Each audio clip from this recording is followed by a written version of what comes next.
Have you ever taken such a decision which you regretted later on? And then we ask ourselves, why I didn't see these red flags? Why did I take such decisions? Is there a solution to it? And why it is so? Why it happens? Today in this video, I'm going to tell you that why it happens and how can we take action so that it happens as less as possible.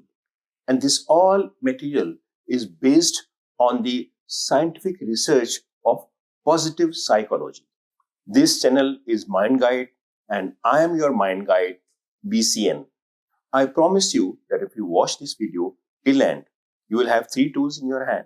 And these tools will help you sail through your life without much of the regret when you take such decisions. First, let us examine the first question. Why it happens? We all think that our mind is in our control. It is very powerful. It can do anything. We can get good marks, we can get a good job, and even if we want, we can get a Nobel Prize. We can try for it, provided we work in a certain strategic manner. But then, why it does not happen in case when we take such important decisions? Human beings were evolved about 3 lakh years before. And it is only few thousand years back that we started doing agriculture and started keeping pets. If we convert this 3 lakh years into 100 days, only 3 days before we have started living outside the forest, away from the dangers of daily life. If I say that our brains are survival machine, which saw that we could pass each day nicely without danger and get our food. It is not an exaggeration because our brains work in an automatic system.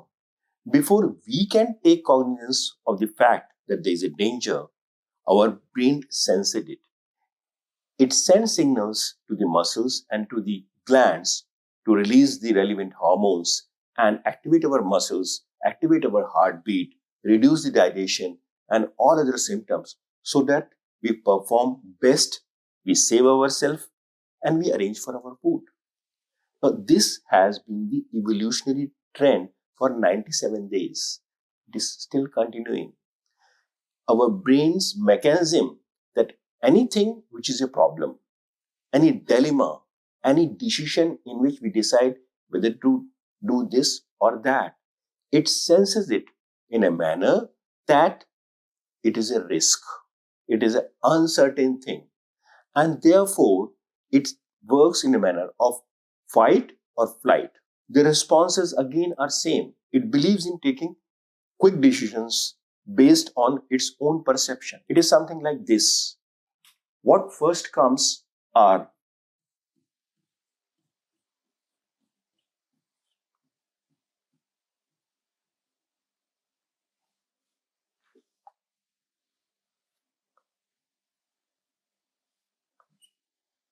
feelings. And after that comes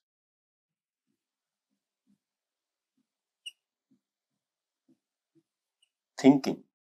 Now, our decisions get based on these feelings. The feelings are not so exact. They overlook certain things. They overlook those red flags which we were mentioning. So, what is the solution?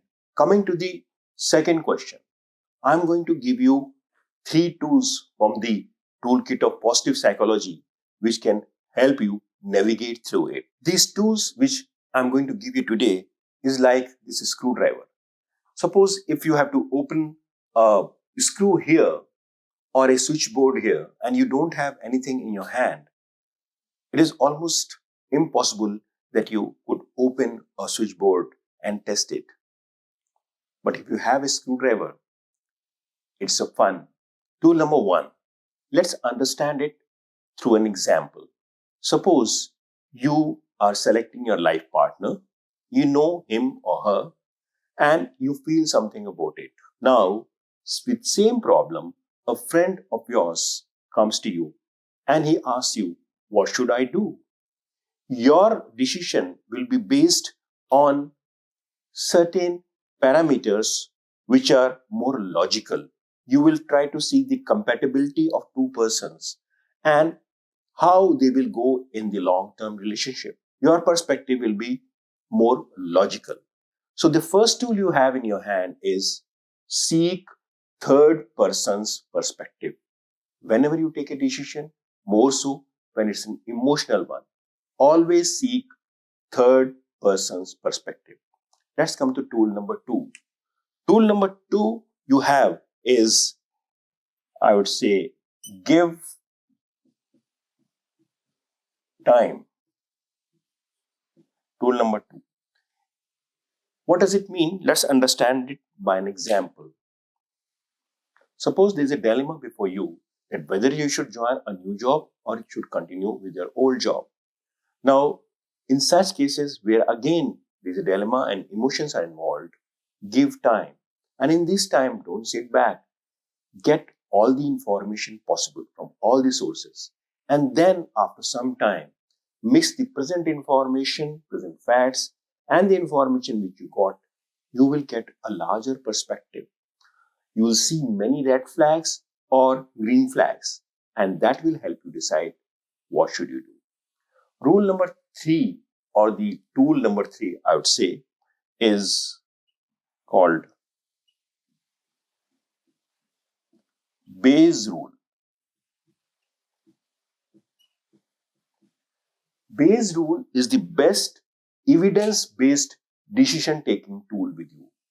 In fact, it is a mathematical thing, but it is very much applicable in our day-to-day life. Let's understand it again through an example. A friend of mine met me a few days back.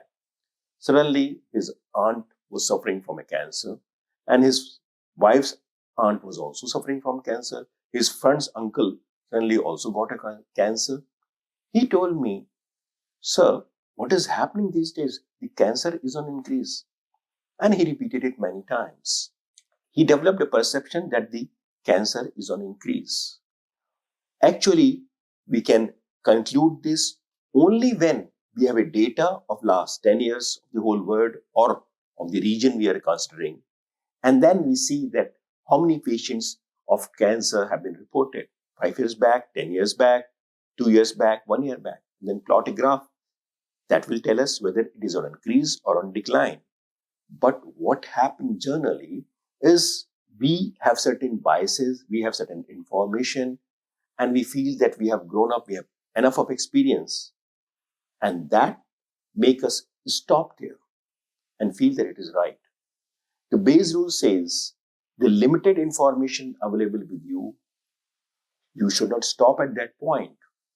Go ahead and get all the information being given by other people, maybe some of the people who are not relevant, who are not concerned with it. Get all the data which is possible and then see the chances or the probability of your decision being correct. So in today's video, you have 3 tools in your toolkit, very handy, easy to remember. I repeat it. Tool number 1, get third person's perspective. Tool number 2, give time and seek new information. Tool number 3, Bayes rule, the best evidence-based decision-taking tool. Remember them, pull them out whenever you are going to take decision, especially the emotional decisions. You might regret less. And in case you want to further increase your happiness in life and increase your happiness potential, please do not forget to see this video on my channel, 10 Golden Rules to Discover Your Hidden Potential. If you like this video, this channel, please do share with your friends and family members who may also take benefit of these tools to sail through the life easily and happily. See you next video. Till then, may God bless you.